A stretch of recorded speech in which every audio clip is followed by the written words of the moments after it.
Keluar rumah baca doa. Bismillahirrahmanirrahim. Keluar. Sampai di pasar dagangnya menghalalkan segala cara. Nipu pembeli. Betul ini halal. Halal. Betul ini baru. Baru. Ternyata sudah 3 bulan.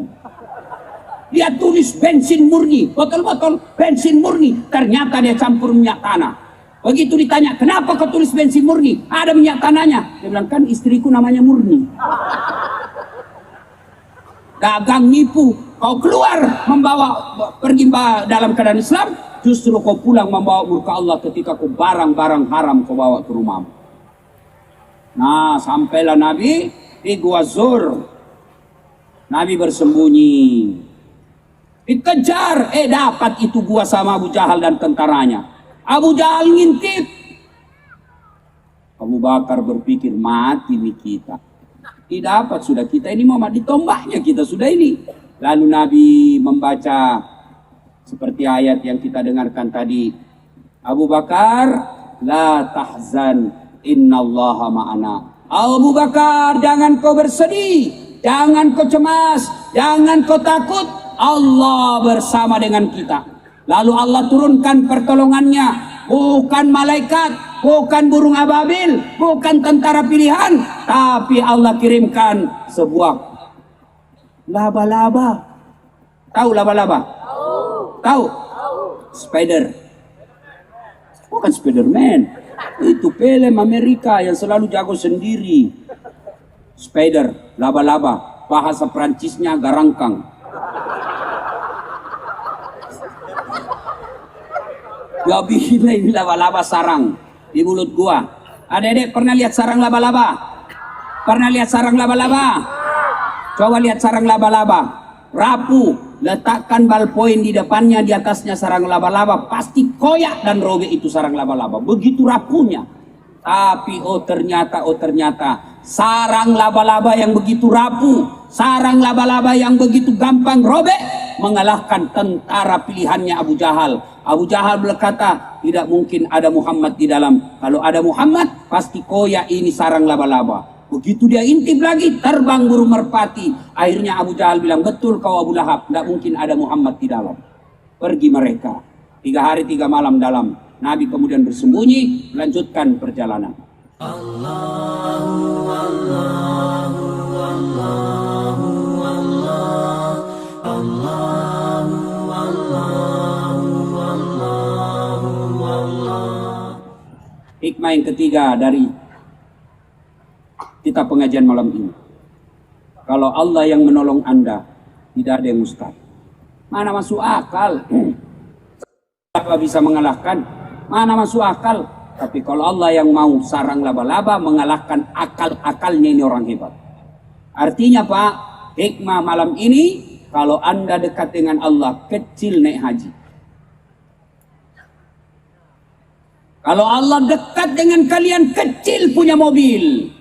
Kalau Allah dekat dengan kalian, kecil punya pekerjaan mewah. Kecil punya apa yang kita mau. Kecil punya tambang. Kecil punya kebun. Yang penting pacari Allah. Takarruf ilallah. Dekatkan diri kepada Allah. Gimana cara dekatkan diri kepada Allah? Sebelum kalian berbicara tentang puasa, sebelum kalian berbicara tentang zakat, sebelum kalian berbicara tentang haji umroh, yang paling pertama yang harus kalian lengkapi, sholatmu. Gimana hidupmu tidak susah? 40 tahun merantau tidak bisa beli rumah, 30 tahun meninggalkan Jawa, ngontrak-ngontrak aja di sini. Kenapa? Karena kau tidak sholat. Saya sholat Ustaz. Betul kau sholat tapi tidak ikhlas. Hayya 'alas sholat, asar lagi. Terusan kita sholat duhur, kau tidak ikhlas bos. Saya sholat Ustaz. Betul kau sholat tapi main-main. Allahu Akbar, tidak semangat.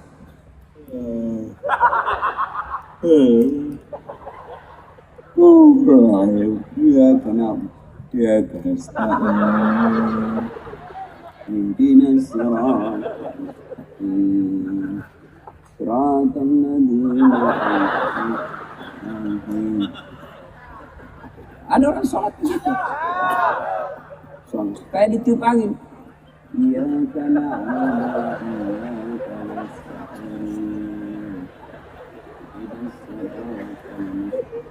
Allah.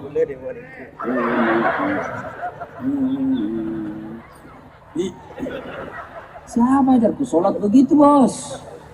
Pantas kau 15 tahun sholatmu tidak beres. Saya sholat, Ustaz. Betul kau sholat, tapi selama kau sholat kau cari duit. Allahu Akbar. Rakaat kedua baru sadar. Tadi duitku 100.000. Beli pulsa 50.000. Beli bensin 30.000. Di mana yang 20.000 ya? Itu sambil dia cari duitnya. Sami'a Allahu Akbar. Sami'a Allahu liman hamidah. Allah. Rakaat ketiga belum dia dapat. Rakaat keempat masih dia cari. Begitu fil alamina innaka hamidum majid. Assalamualaikum warahmatullahi. Oh, di bawah sadel motor. Selama kau sholat, kau tidak sholat. Kau ingat tuh duit. Ya, Allahu Akbar. Baru dia ingat, mati. Kunci motor melengket di motor. Pasti kau kai, kau cambuk, kau lari. Langsung Rosi larinya sholatmu. Allah. Mati hilang sudah motor. Coba. Kalau kalian hijrah malam ini, oke, sholatmu mulai besok perbaiki. Nggak usah cari kambing hitam. Ustaz, daganganku kok sepi. Setiap siang banyak lalat nayani. Pasti mungkin saya ada yang kirim sihir. Bukan, sholatmu tidak beres. Kecil buat Allah kasih ke warung yang ramai.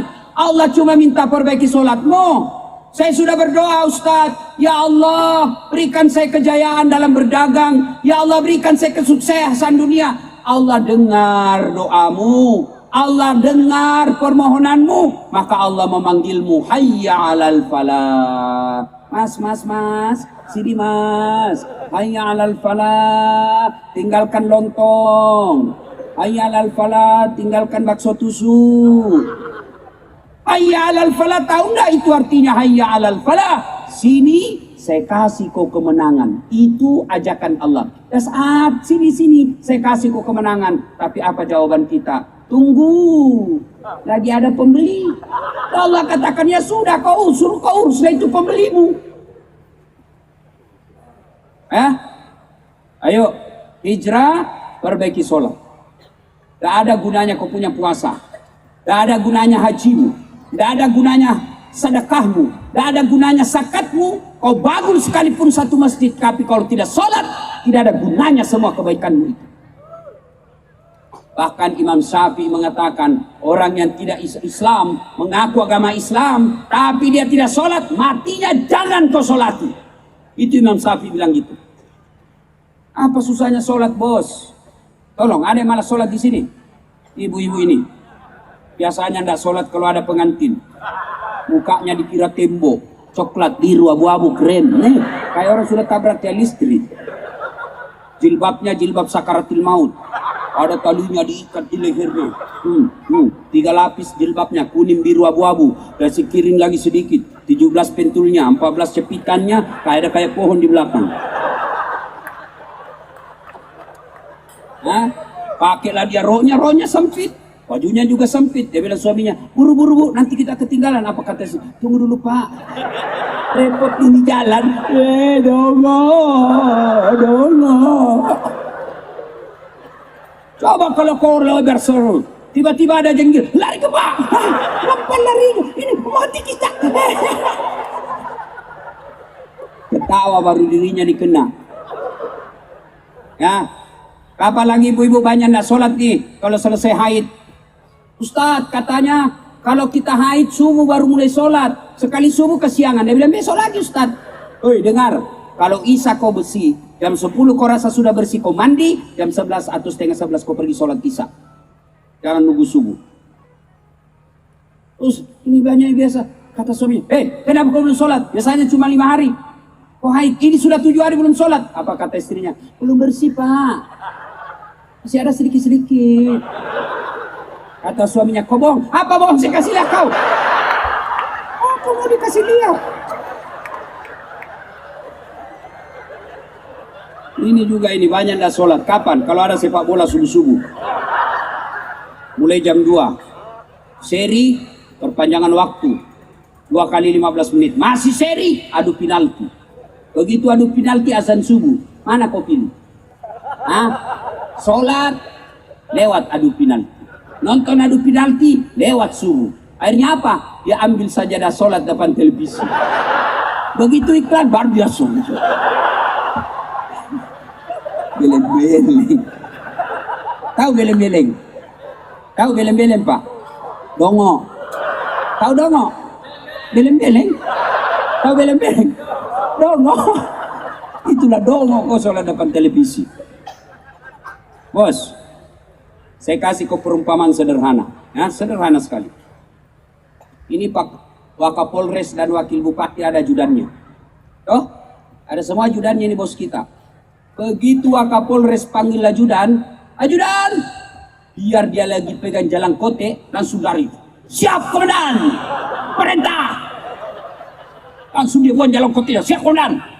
Ada kira-kira ajudan dipanggil, ajudan, tunggu dulu komandan. Bila aku tunggu di lehermu. Itu manusia. Wakapolres, bupati, wakil bupati, ada masa hilang jabatannya. Lalu kenapa kalian sangat takut sama pimpinanmu itu?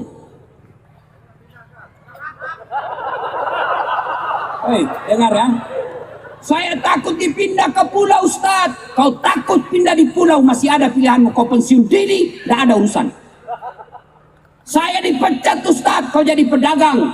Tapi demi Allah, kalau kau tidak sholat, kau masuk di kubur, kau senang atau tidak, kau puas atau tidak, kau bahagia atau tidak, kau tinggal dalam kuburmu.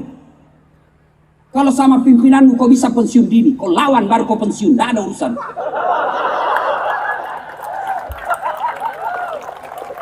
Tapi kalau kau masuk kubur, kau bisa lawan malaikat. Jangan bilang Fred, itu saya saja. Nah, sholat bos. Ya dedek remaja. Kecil buat Allah kasih kau sarjana. Saya bukan takabur. Coba lihat itu gelar saya. Banyak betul bertumpuk-tumpuk. Gimana caranya? Saya juga tidak tahu. Yang penting saya pacari Allah. Gimana cara pacari Allah? Tiba waktu sholat saya lapor sama Allah. Ya Allah, Engkau maha kuasa. Tidak ada kekuasaan dibanding kekuasaanmu. Tidak ada yang mustahil di sisimu ya Allah. Selesai. Mau naik haji? Kecil. Allah kasih kau jalan. Gimana saya masih haji, Ustaz? Saya orang miskin. Jangan kau pikir bagaimana caranya. Biar Allah yang ngatur caranya. Yang penting pacari Allah. Sempurnakan sholatmu. Allah kasih kau jalan. Allahu Allahu Allahu Allah. Allahu Allahu Allahu Allah. Saya tak terhitung lagi beberapa kali pergi ke Tanah Suci. Demi Allah tidak satu kali pun saya bayar. Dibayarkan, hebatnya lagi pergi tidak bawa uang, pulang bawa uang. Apa susahnya Allah kasih kau rezeki? Yang jadi masalah, kau lebih takut sama manusia daripada sama Tuhanmu, maka Allah berfirman, ya sudah kuruslah dirimu. Maka mulai sekarang dek, perbaiki sholat. Bapak-bapak yang punya anak, salatnya diurus. Tidak usah terlalu bangga kalau anakmu pintar bahasa Inggris tapi dia tidak sholat. Sekarang banyak orang tua hebat anaknya katanya kalau pintar komputer, pintar bahasa Jerman, pintar bahasa Inggris. Apa hebatnya itu pintar bahasa Inggris? Hebat Ustaz. Kenapa bisa hebat? Pintar bahasa Inggris. Apa hebatnya? Banyak yang begitu. Masa banyak Ustaz? Betul kau pergi di Inggris. Itu di Inggris Pak, anak-anak sampai tua bahasa Inggris semua Pak. Wallahi, bahasa Inggris semua orang di sana. Memangnya kalau anakmu pintar bahasa Inggris, kalau kau meninggal dia berdoa pakai bahasa Inggris? Oh my God. Please help me my mother. Oh please, please help, please. Oh my God, please. Fred. Nah, ayo Bu, Pak, berbagi sholat. Kalau Bapak betul-betul hijrah malam ini, mulai subuh, yuk datang deh sholat. Kecil buat Allah sembuhkan penyakit. Kecil buat Allah bayarkan utang-utangmu. Kecil buat Allah kasih kau pekerjaan. Yang penting dekati Allah. Itu artinya kita betul-betul hijrah. Nah, waktu yang terbatas. Saya cuma lihat jam. Apa belum? Nah, sudah, keluar Nabi.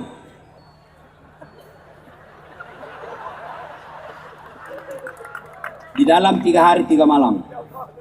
Nah, disitulah kelihatan peran emansipasi wanita. Namanya Asma bin Abu Bakar Siddiq. Perempuan jalan mendaki gunung dari kota Mekah naik ke Gua Zur. Itu saya pernah lakukan, Pak. 3 jam kita naik, Pak. Asma tiap hari selama 3 hari. Bahkan riwayat menginformasikan dia robek itu kurungnya Asma untuk membungkus makanan kesukaannya Bapak dan Nabi Muhammad SAW. Berarti perempuan boleh ikut membantu, boleh ikut berjuang, boleh ikut berorganisasi, dengan catatan berkaitan dengan mengangkat derajat agama, bukan mengangkat derajat organisasi. Sekarang perempuan dibius otaknya dengan emansipasi, dibius otaknya dengan ilmu-ilmu feminisme. Dia mau saingan sama laki-laki. Laki-laki main bola, dia juga main bola. Saya yakin yang datang nonton bola laki-laki pasti bukan bola yang ditendang dia pergi lihat.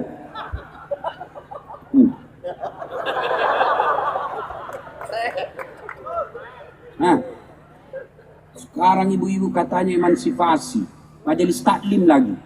Tiap pekan dia ikut pengajian. Tapi begitu ada lomba olahraga, campur laki-laki perempuan. Kantor bupati, di perkerangannya. Apa dilarang perempuan olahraga? Kau olahraga supaya suamimu senang sama kamu sehat.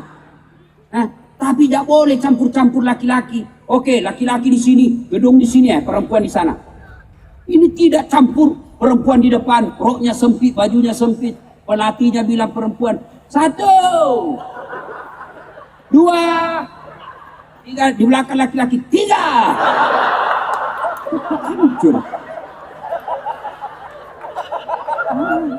Katanya majelis taklim. Malam-malam Agustusan ikut menyanyi di atas panggung. Putar ke kiri, nona. Putarlah ke kiri, ke kiri. Dongo.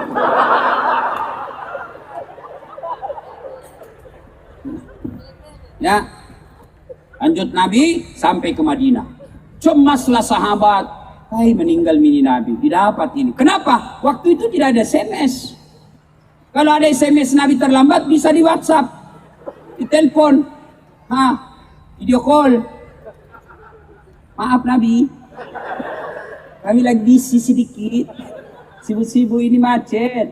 Ini mobil kempes. Pada zaman itu tidak ada alat komunikasi, sehingga sahabat bingung. Didapat, Rasulullah pasti dihadang, tidak dapat, tidak selamat.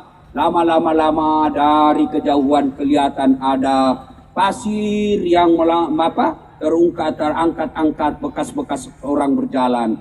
Lalu Nabi disambut dengan lagu Tala'al badru alaina min saniyatil wada wajaba uruk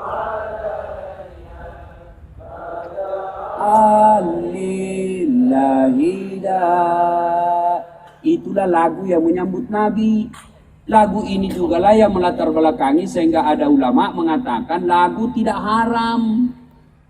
Tergantung jenis bunyi-bunyinya, tergantung syair-syairnya. Kalau lagu-lagu dakwah halal.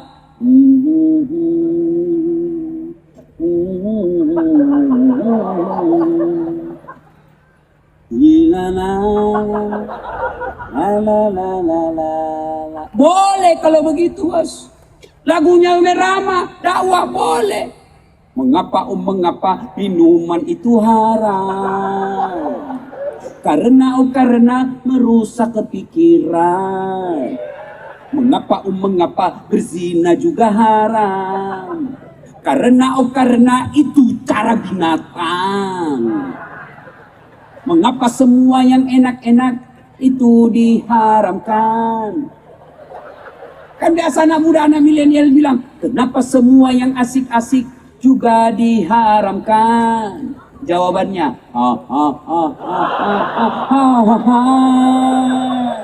itulah perangkap setan, umpannya ialah bermacam-macam kesenangan.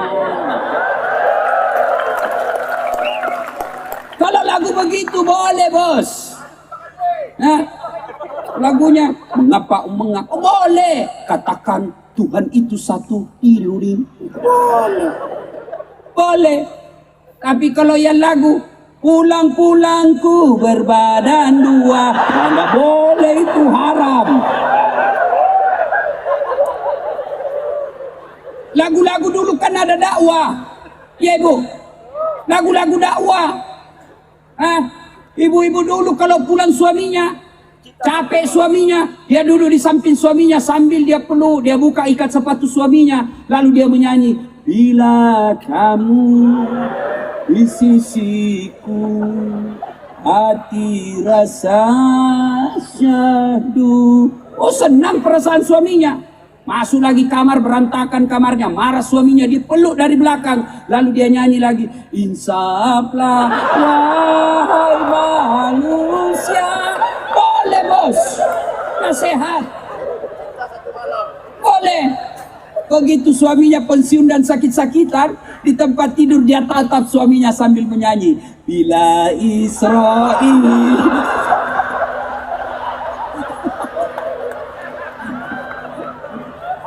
Lagu-lagu ibu-ibu dulu boleh lah kalau lagu-lagu begitu. Tapi kalau lagu-lagu yang begini, lalai lalai lalai, panggil aku si Jablay, abang jarang tulang, aku jarang dibelai. Beleng-beleng itu.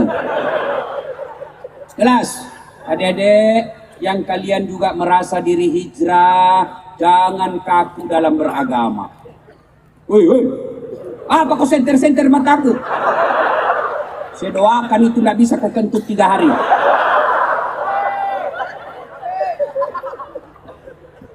Anak muda, silakan belajar agama, tapi kau jangan gampang mengkafirkan orang yang tidak sependapat sama kamu.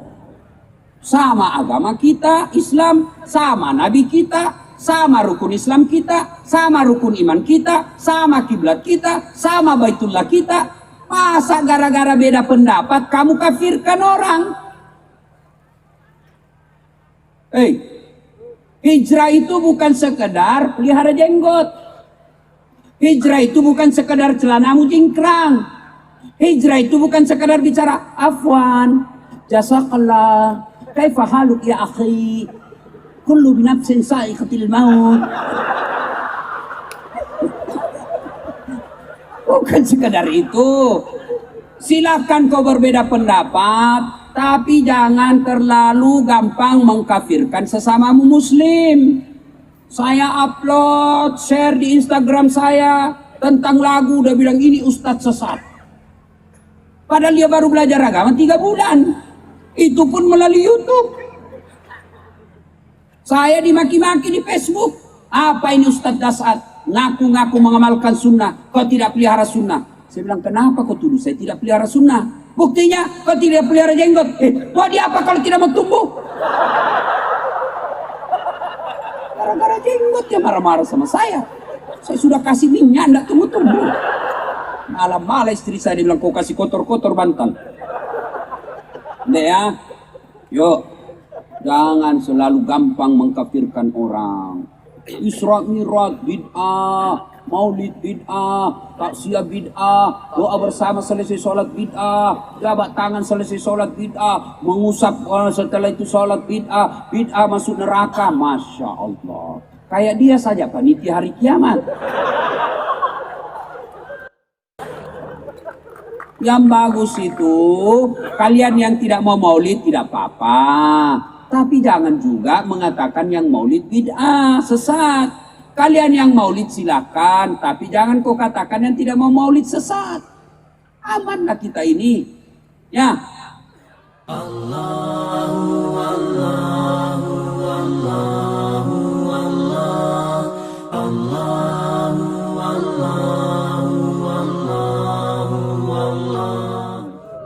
Sampailah Nabi di Madinah.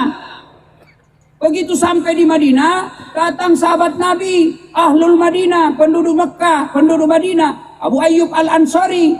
Ya Rasulullah, kau tinggallah di rumahku, ambil semua harta benda saya, siapa yang kimiliki, engkau juga memilikinya ya Rasul. Nabi berkata, saya serahkan kepada ontaku. Saya lupa siapa namanya ontanya Nabi itu. Kalau saya tidak salah Kaswa. Kaswa. Jadi Nabi itu semua benda-bendanya ada namanya. Tongkat beliau dikasih nama Ain. Ontanya dikasih Kaswa. Semua ada Pak. Jadi goblok itu orang kalau ada bilang apa arti sebuah nama. Bayangkan kalau tidak ada semua namamu bos. Kau mau caleg, pilih saya. Siapa? Anu. Pilih saya. Siapa? Anu. Hidup Anu. Hidup Anu. Kau panggil Anu. Balik semua orang. Nama itu dalam Islam identitas. Nama itu dalam doa. Coba kalau sebut namamu. Minimal ada dua saya bisa tahu. Satu, suku. Dua, agama. Saya bisa tahu dari namamu. Siapa namamu? Abdurrahman bin Auf. 99% Muslim. Siapa namamu? Maria Berinu Tudi. Non Muslim. Ya toh? Siapa namamu? Saya bisa tahu dari apa sukunya. Siapa namamu? Ambot Dalle. Tidak mungkin Jawa. Mana Jawa Ambot Dalle? Kalau Margono, Setioso, Prabowo, Jokowi, Jawa. Kalau Ambot Dalle, Bugis. Toh? Nah itu kalau orang Bugis, kalau dia banyak rezekinya setiap usaha untung namanya Ambot Dalle. Kalau dia beruntung terus setiap usahanya namanya Ambot Upe. Kalau dia tidak pernah lolos dalam caleg namanya Ambot Sakka. Banyak di bengkel namanya Ambot Tang. Banyak di toko perhiasan namanya Ambot Intang. Panjang umur Ambot Tuo. Nah, sampai Nabi, kemudian Nabi membangun masjid. Beliau tidak membangun hotel, beliau tidak membangun rumah. Beliau pertama yang dibangun adalah masjid. Ini ada masjid kita cantik. Tapi tidak ada gunanya ini masjid cantik kalau sepi dari jamaah. Tapi alhamdulillah masjid kita ini ramai jamaahnya Pak. Apalagi kalau subuh. Penuh. Sampai di luar, tidak ada di dalam. Di dalam orang tua yang sudah pensiun, sudah muka-muka sakaratil maut, bau minyak angin, bau minyak kampak. Tidak ada bau juga bos. Tidak ada bau-bau parfum luar negeri. Semua minyak angin, minyak gosok, minyak tawon. Orang tua semua di dalam. Nah, kalau kalian merasa hijrah, bukan cuma datang tablik malam ini. Mulai besok hidupkan masjid. Kenapa orang-orang Islam malas ke masjid? Satu, karena dia tidak lihat pahalanya. Coba kalau wakil bupati umumkan, siapa yang datang sholat berjamaah subuh di Masjid Al-Ikhlas, maka dikasih beras 50 kilo, pulsa 100.000. Jam 5 sholat subuh, jam 10 malam sudah penuh. Karena dia lihat pahalanya. Padahal kata Nabi, kau datang sholat subuh, meskipun kau dalam keadaan merangkak, kau akan datang karena kalau kau lihat itu pahalanya. Dua, kenapa orang malas sholat ke masjid? Karena dia tidak tahu pahalanya. Apa pahala berjamaah Ustaz? Satu, kalau kalian wudhu lalu menuju ke masjid, kata Nabi, langkah-langkah kakimu, satu langkah kaki kanan, satu pahala. Langkah kaki kiri, gugur dosa kecilmu. Jadi kalau 300 meter rumahmu dari masjid, PP 600 meter, berapa langkah kaki itu? Kaki kanan satu pahala, kaki kiri gugur dosa kecilmu. Apalagi kalau kau jalan begini, 1, 2, 3, 4, 5, 6, 7, banyak langkahnya. Dua, pahala berjamaah.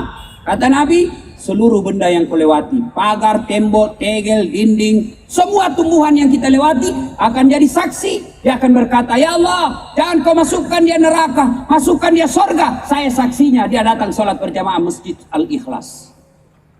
Itulah sebabnya kalau kita datang ke masjid sholat sunnah, setiap 2 rakaat pindah, 2 rakaat pindah, supaya apa? Semakin banyak saksimu di akhirat kelak. Itulah sebabnya juga disunnahkan oleh Nabi, ketika kau masjid, beda jalanmu waktu pergi, pulangmu juga beda. Jadi datang dari arah sana, pulang dari arah sana. Jangan juga salah paham. Mentang-mentang sudah dengar begini, dia ke bandara dulu. Betul, baru ke sini. Sampai sudah selesai sholatmu dong. Yang ketiga, orang pahala berjamaah. Kalau dia gerimis, basah bajunya, atau debu melengket di bajunya sepanjang jalan, itu menjadi protektornya dia, pelindungnya dia, agar tidak disentuh api neraka. Ke masjid subuh, gerimis, basah, tidak usah cemas. Bajumu yang basah akan melindungi kamu tersentuhan dari api neraka. Kan juga salah paham. Teman-teman sudah dengar begini, dia tunggu hujan keras. Sudah hujan keras, dia buka mantelnya dengan payungnya, baru dia jalan. Itu dong, itu lembel.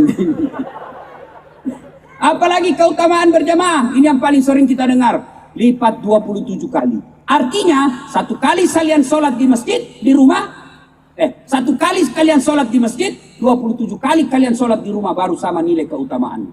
Belum lagi kalau kalian sikat gigi, belum lagi kalau kalian pakai serban, 80 kemuliaan. Datang berjamaah, bos. Bapak-bapak kalau merasa hijrah, apalagi yang sudah muka-muka sakaratil maut, kau datanglah ke masjid. Jangan sudah tua masih juga mikirnya nikah. Apa dilarang? Tidak, sudah lobet, bos. Datanglah kau ke masjid sholat berjamaah. Ya.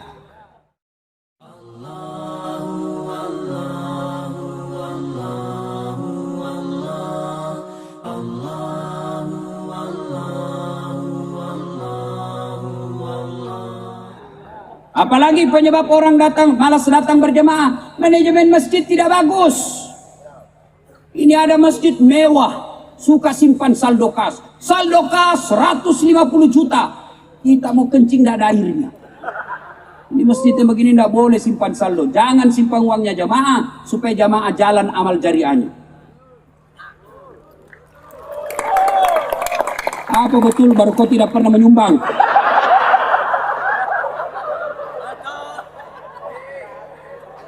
Ada masjid saya bikin di kampung saya, sudah ada alhamdulillah sudah ada beberapa. Itu masjid saya cantik, kecil pak, kecil aja, tapi karpetnya empuk, ber-AC, penceramahnya belum ceramah sudah dikasih honornya. Kalau kita biasa sudah sampai di rumah 2 minggu belum bisa ramper, dia bilang nanti ditransfer Ustaz, sudah ditunggu-tunggu tidak ditransfer, ditipunya lagi kita ini. Kalau masjid saya pak, misal Jumat depan dia khutbah, Jumat ini kita sudah kirim. Lengkap dengan judulnya, dengan referensi buku yang dia baca. Coba, sound sistemnya oke, biar kecil suara sudah keluar dengan baik. Imamnya penghafal Quran, yang kita gaji layaknya pegawai negeri, saya kasih motor, saya bikinkan kamar depan samping masjid. Yang azan, anak muda saya bikin lomba azan. Yang juara kita gaji 5 kali sehari semalam teriak sholat, azan, tapi gaji juga seperti layaknya pegawai. Enak orang datang ke masjid, lalu lancar sedekah ke mereka. Berpikir sedekahku saya nikmati karena kenyamanannya fasilitas masjid. Gimana orang mau ke masjid? Yang azan orang tua yang sudah pensiun, giginya tinggal 2. Ayya anak dia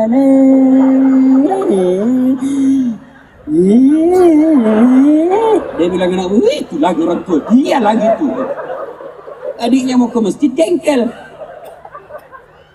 Karpetnya sudah 14 kali lebaran tidak pernah diganti.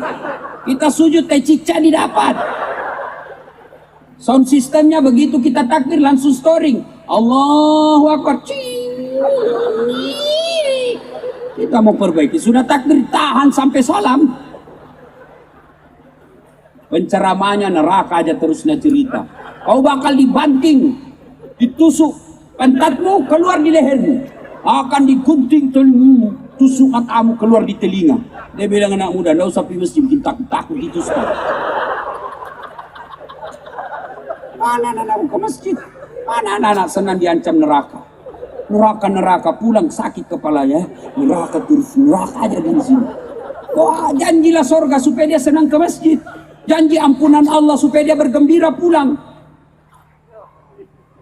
Dapat lagi imam yang disengaja balik-balik sunat. Nabi katakan, kalau kau jadi imam, ringkaskan bacaan solatmu. Inilah haula wala quwata illa billah. Surah Yasin dibagi dua. Pulang anak muda sholat Jumat, saya bilang enak sholat di masjid. Dia bilang apa enak Ustaz, ampun lagi saya Ustaz, gak mau lagi saya ke sana sholat. Masa itu sholat Jumat 3 rakaat sholat? Bukan 3 rakaat dong, itu namanya sujud tilawah.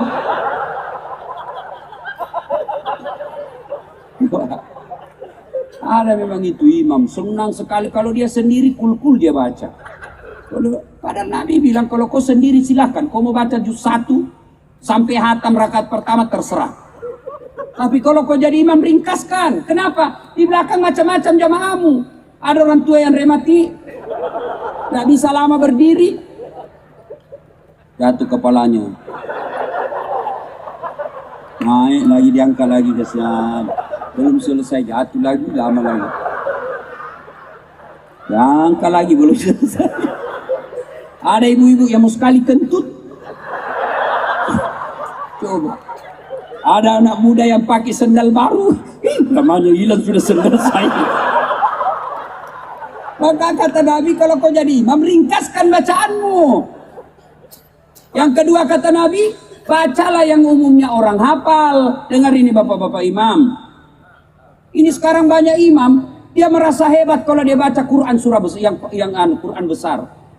Padahal Nabi kalau jadi imam, beliau pendekkan, beliau baca yang umumnya orang hafal. Tujuannya apa? Dianjurkan membaca yang umumnya hafal. 1, supaya jamaah bisa husuk mengikutimu. Coba kalau imam membaca wadduha, kita juga ikut di belakang. Kenapa? Kita hafal. Begitu imam membaca surah Al-Anfal ayat 7 sampai 98.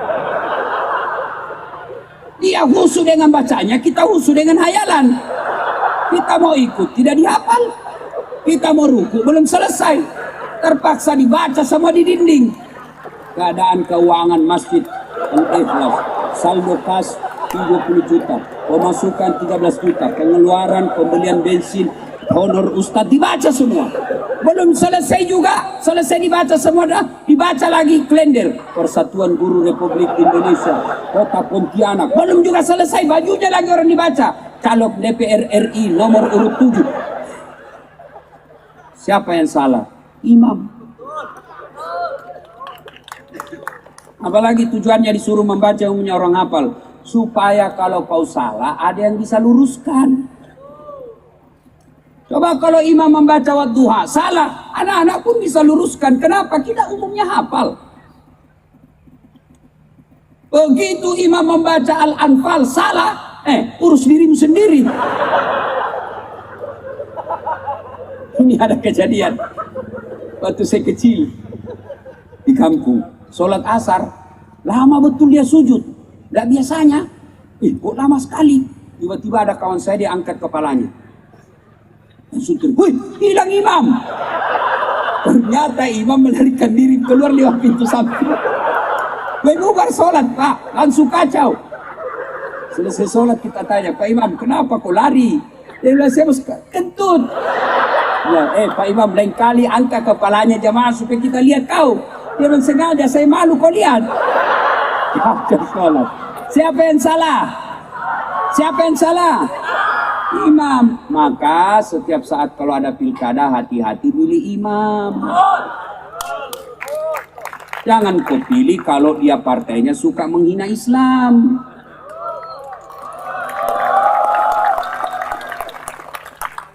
Meskipun kau dikasih duit, jangan. Karena pilihanmu itu akan kau tanggung. Kacau itu kalau imam bermasalah. Ya, jelas? Datanglah berjamaah di masjid. Ibu-ibu bagaimana Ustadz? Boleh selama ibu tidak mengganggu laki-laki.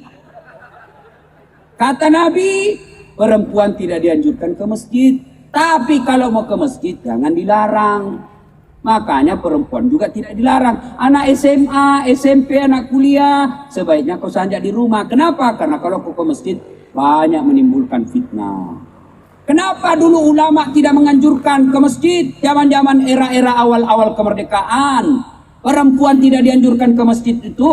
Waktu itu kenapa? Karena ternyata dulu kalau perempuan keluar diculik dan diperkosa, bahkan bisa sampai dibunuh. Dulu.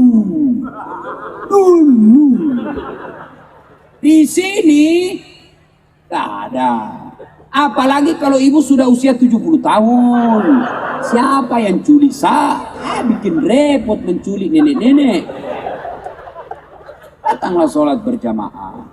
Kalau bapak betul-betul hijrah, wujud konkretnya mulai besok hidupkan sholat berjamaah.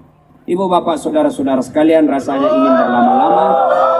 Enak di kau, belum. Capek orang ini, bos. Insyaallah lain waktu dan kesempatan. Sebentar subuh kita lanjutkan. Insyaallah subuh nanti selesai sholat subuh ada ceramah lagi. Datanglah salat. Kita buktikan hasil ceramah hijrah malam ini.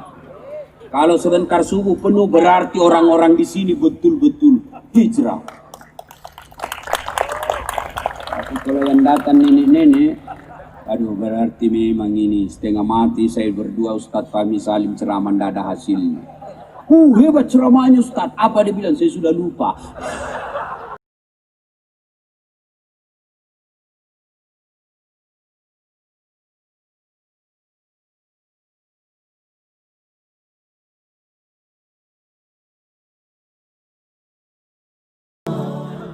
Nah, ibu bapak saudara-saudara sekalian, sebelum saya akhiri saya mau tanya. Ibu bapak punya handphone? Itu handphone kalau dipakai terus kenapa? Lowbat. Kalau lowbat diapain? Kalau dicas masih lowbat kenapa? Kalau tidak lowbat tidak dicas kenapa? Lowbat tidak dicas mati. Kalau mati masih bisa dipakai? Padahal ada pulsanya 2 juta. HP-nya baru, tapi sudah habis baterainya, bisa dipakai? Tidak. Cas 1 jam full, HP-mu masih bagus. Cas 1 jam masih lowbat. Cas 5 jam masih lowbat. Cas sampai pagi masih lowbat. Berarti HP-mu sudah rusak. Alhamdulillah, baru saja kami cas kalian. Ustadz Fahmi Salim 1 jam, saya pun 1 jam, 2 jam kalian dicas. Kalau pulang ceramah malam ini, kalian mulai besok meninggalkan budaya kesyirikan, mulai besok meninggalkan budaya-budaya pamer-pamer, mulai besok dia rajin berjamaah di masjid, mulai besok dia ikuti dakwah, berarti bapak HP-nya bagus. Ini yang Allah sampaikan dalam Al-Quran. Bismillahirrahmanirrahim. Innamal mu'minuna alladzina iza dzukirallah wajilat qulubuhum. Orang yang baik imannya, selesai dengar dakwah malam tahun baru, bertambah imannya menjadi lebih bagus. Nah, termasuk kalau bapak besok betul-betul hijrah, puasa Asyura besok. Puasa besok, anjuran itu. Berpuasa 10 Muharram. Saya sudah puasa Ustaz, tiba-tiba jam 1 ada yang datang bawa kue, tergoda saya. Sudah kau buka. Sebatas itulah imanmu. Dosa? Tidak, karena ini sunnah. Tidak perlu kau ganti. Sudah dengar ceramah, bertambah imannya. Bagus, HP-mu masih baik, hatimu bagus. Tapi kalau selesai dengar ceramah, dipanggilnya Ustadz Edi. Ustadz, siapa yang panggil itu Ustadz Dasar? Saya. Jangan lagi kau panggil itu. Gak enak ceramahnya. Ampak dia bahas, saya terus dia kena. Maka ini yang disindir oleh Allah. Bismillahirrahmanirrahim. Wa dhawaun alaihim a'anzartahum am lam tunzirhum. Kau sampaikan ayat Allah atau tidak sama saja, mereka tidak akan beriman. Bahkan ayat berikutnya Allah sindir, bahkan orang-orang seperti itu mereka lebih hina dari binatang. Kau binatang? Ibu saya sampai sekarang usia beliau 85 tahun masih dagang kambing. Itu beliau kalau punya kambing yang nakal, dia ganggu temannya, dia panggil penjaganya, jual itu kambing, jual. Sampai di pasar, Haji, tidak ada yang beli sih. Bawa pulang, potong, bagi-bagi sama tetangga. Kambing nakal, jual. Tidak ada beli, potong. Dagingnya menjadi soto, kakinya sop kikil, ekornya sop buntut, kepalanya sop kepala, pipinya sop pipi, lidahnya sop lidah. Dagingnya perhiasan, tanduknya perhiasan, bahkan pun enak rasanya. Kambing. Kalau ada masyarakat ketapa, tidak sholat, pengedar narkoba, suka rampok, tukang tipu, ganggu tetangga, mau diapain? Jual, siapa yang mau beli? Bikin repot. Potong, siapa mau makan? Maka inilah yang Allah sindir. Kalau binatang masih bisa kita potong dan dimakan, kalau manusia mereka lebih hina dari binatang. Pengurus Masjid Al-Ikhlas tidak mau kita masyarakat Kota Ketapang ini lebih hina dari binatang, maka dihadirkan 2 penceramah sekaligus malam ini supaya kita pulang bisa membawa oleh-oleh, setidaknya kita tidak menjadi hina, bahkan lebih hina dari binatang. Inilah tausiah kita. Kalau masih mau dengar ceramah saya, gampang. Ambil HP, buka YouTube, tulis nama saya Dasat Latif, keluarlah ceramah saya ratusan. Sudah dengar ceramahnya, jangan lupa kasih tanda begini. Syuting baik-baik deh ini. Jempol, like. Jangan kasih begini. Kalau kau kasih begini, dicari kau nanti malaikat pencabut nyawa. Masa ceramah kau kasih begini, bos? Kalau kau tidak usah diam saja. Ya ketawa, saya serius ini. Cuma cepat habis kuotamu itu 1 jam, menguras kuota. Maka saya sediakan yang tidak menguras kuota. Mana caranya, Ustaz? 1 menit saja. Ikuti ceramah saya, namanya Chelsea. Ceramah singkat. 1 menit saja. Hari ini saya share tentang pentingnya sholat. 1 menit. Gimana caranya, Ustaz? Follow saya di Instagram. Dasat Latif 1212. Dasat Latif 1212. Sudah ku follow, Ustaz, sudah ku tidak mau tak putar. Aku yakin tidak ada kuotamu. Maka aku beli kuota dulu, bos, ya. Atau saksikan saya juga bersama Ustaz Fahmi Salim dalam Tablik Akbar Damai Indonesia TV One setiap hari Ahad atau Sabtu pukul 14.30 sampai selesai. Acara Tablik Akbar Damai Indonesia TV One. Demikian, lebih dan kurangnya mohon dimaafkan. Nun wal kalam ya masrun. Billahi fisabilil haq. Assalamualaikum warahmatullahi wabarakatuh.